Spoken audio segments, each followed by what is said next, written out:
Shalom saudara-saudara yang dikasihi dalam Tuhan. Selamat pagi, salam damai sejahtera buat kita semuanya. Sebelum kita memulai renungan pada pagi hari ini, marilah kita berdoa. Allah Bapa yang berada di kerajaan surga, Allah yang Maha Kuasa, yang kami kenal dalam nama Tuhan Yesus.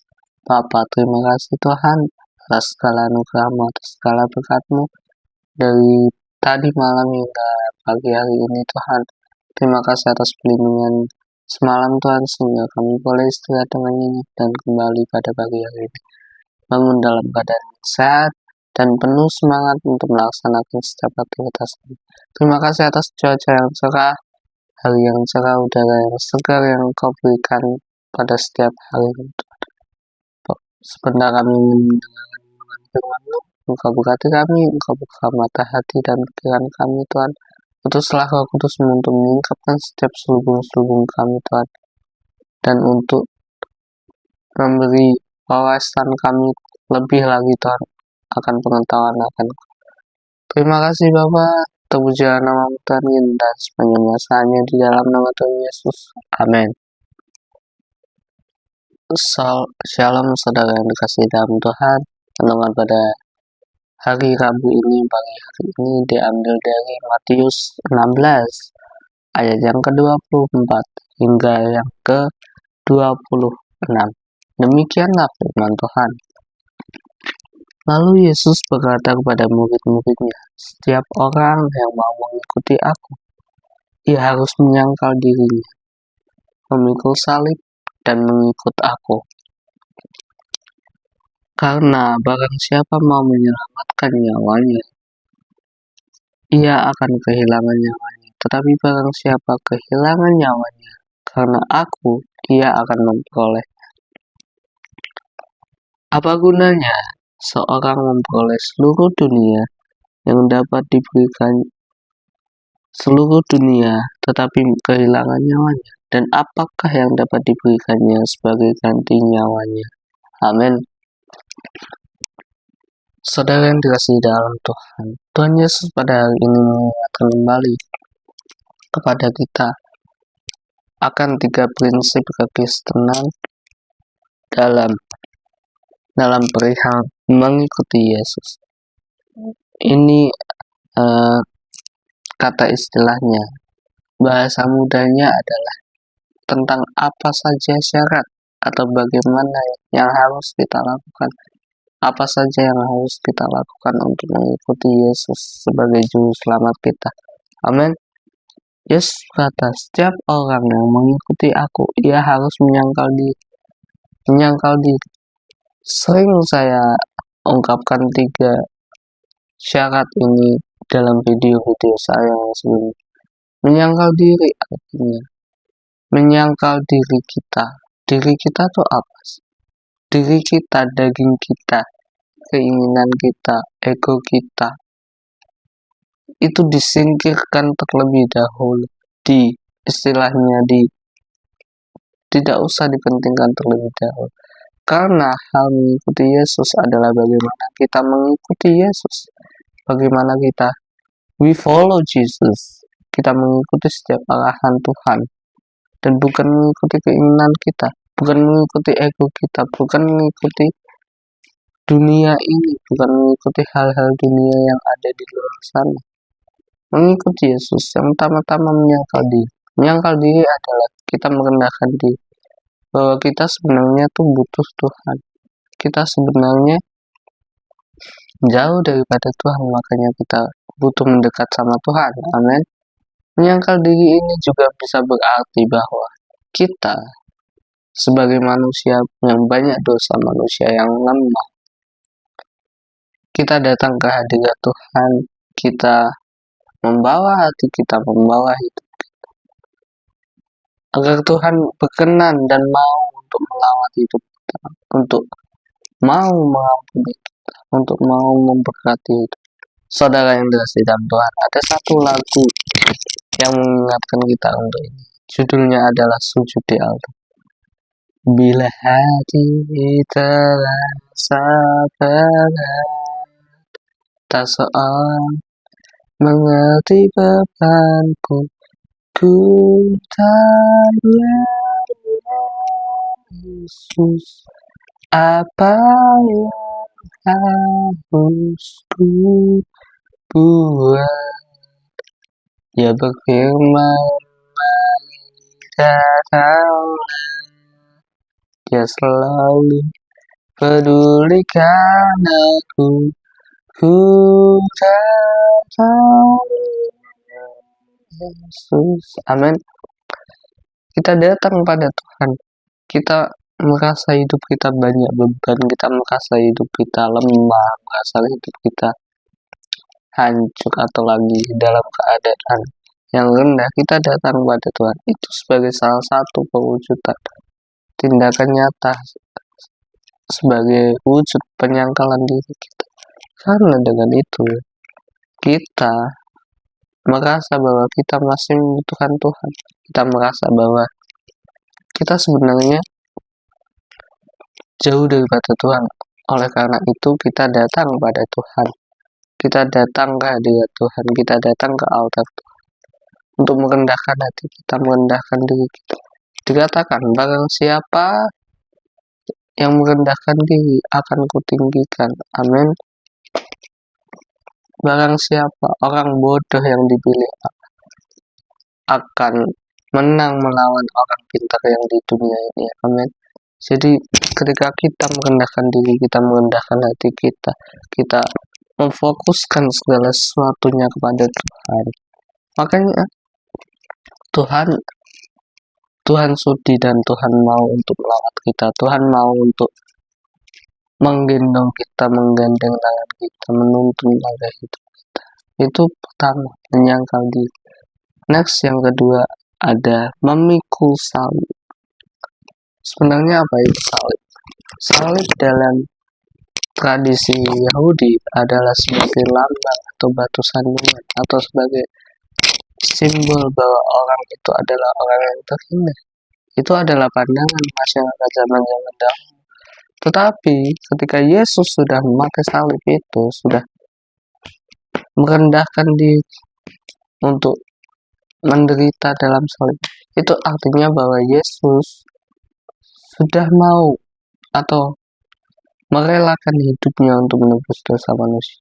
Nah, salib ini, ketika Yesus sudah memakai salib ini untuk menebus dosa manusia, salib itu sudah menjadi batu penjuru dan menjadi tanda kemenangan. Makanya di dalam banyak gereja, salib adalah tanda kemenangan.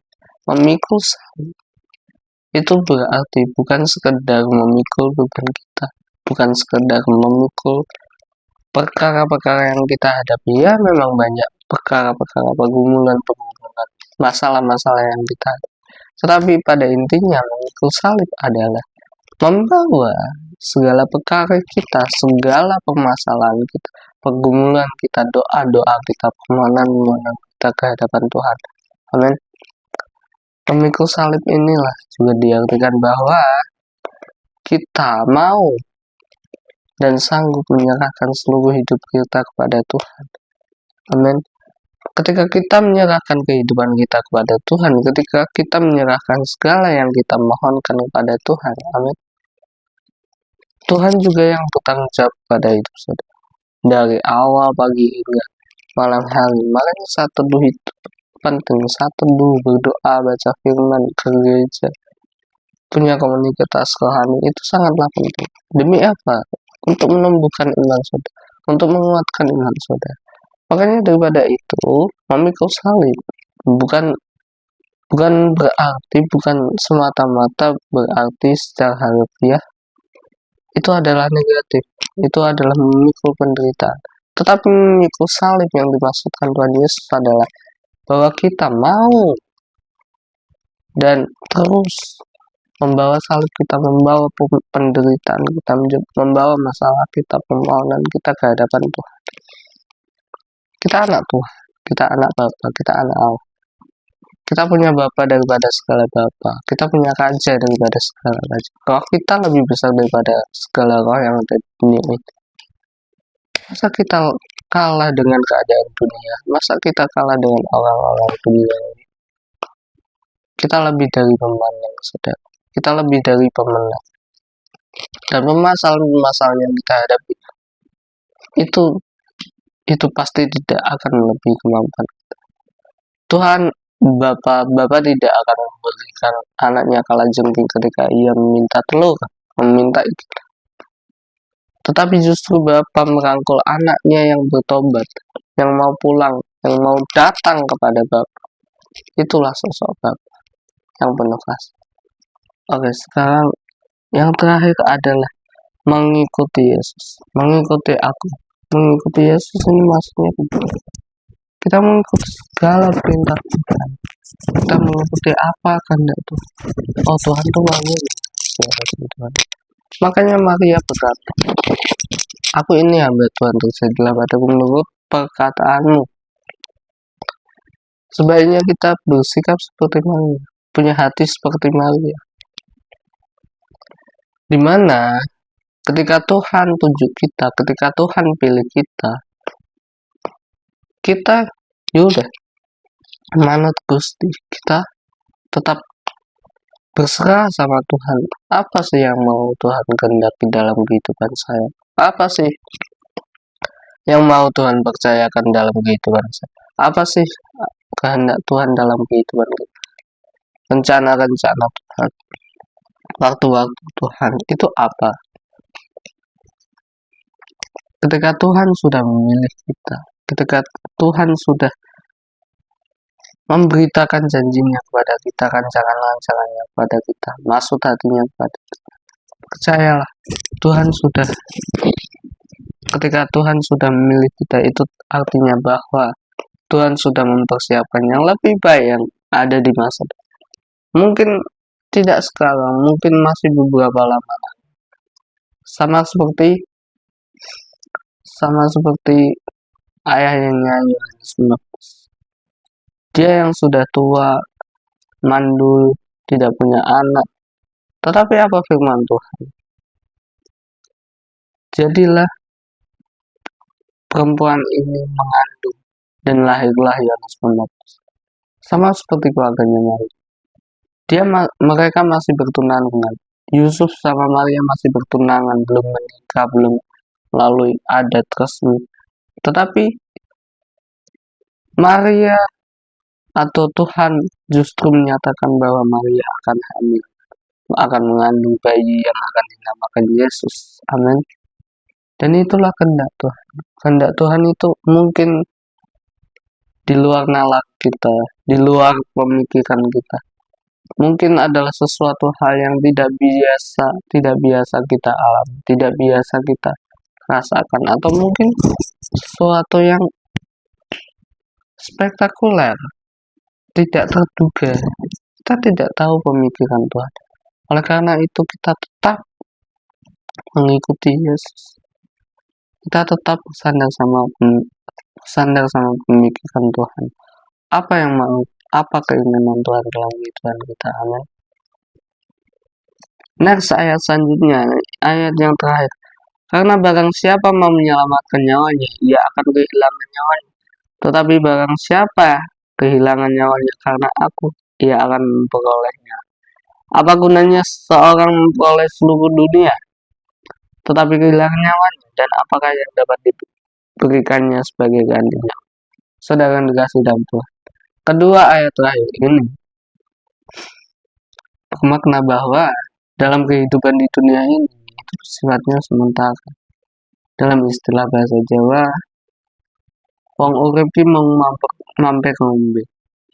Orang hidup tuh hanya untuk mampir minum saja. Itu artinya bahwa kehidupan yang di dunia ini itu sangatlah singkat, sangatlah padat, dan lebih singkat, lebih sebentar daripada kehidupan yang ada di kelak. Makanya saudara, ketika kita masih ada dalam kehidupan kita dianjurkan, kita diperintahkan untuk menjadi berkat, menjadi saksi dan nama Tuhan, menjadi warta sabda Tuhan, menjadi pelaksana firman-firman Tuhan. Jangan sia-siakan hidup. Hidup ini ketika Tuhan sudah memilih Anda untuk terjun dalam kehidupan, itu artinya bahwa Tuhan menghendaki kamu untuk berbuah. Walaupun awalnya hasilnya nggak kelihatan, Walaupun benih-benih yang kita tanam, kita tabur itu awalnya kecil, tapi percayalah, walaupun benih sekecil biji sawi, dia akan bisa tumbuh lebih besar, pohon yang terbesar di dunia. Amin. Tuhan Yesus memberkati. Marilah kita berdoa. Allah Bapa yang berada di kerajaan surga, Allah yang kami kenal dalam nama Tuhan Yesus, terima kasih Bapa atas segala anugerah, atas renungan pada hari ini. Tuhan kembali mengingatkan kami agar kami terus Tuhan untuk menyerahkan kehidupan kami Tuhan kehadirat Tuhan, agar terus kami tetap mengikuti Engkau Tuhan, apapun situasinya, bagaimanapun keadaan kami, apapun masa depan kami, rencana kami, semuanya kami serahkan dalam tangan kasih. Pakailah kami Tuhan jadi saksi dan alam-Mu, pakailah kami dalam kehidupan kami Tuhan, bentuklah kami seturut dengan kehendak.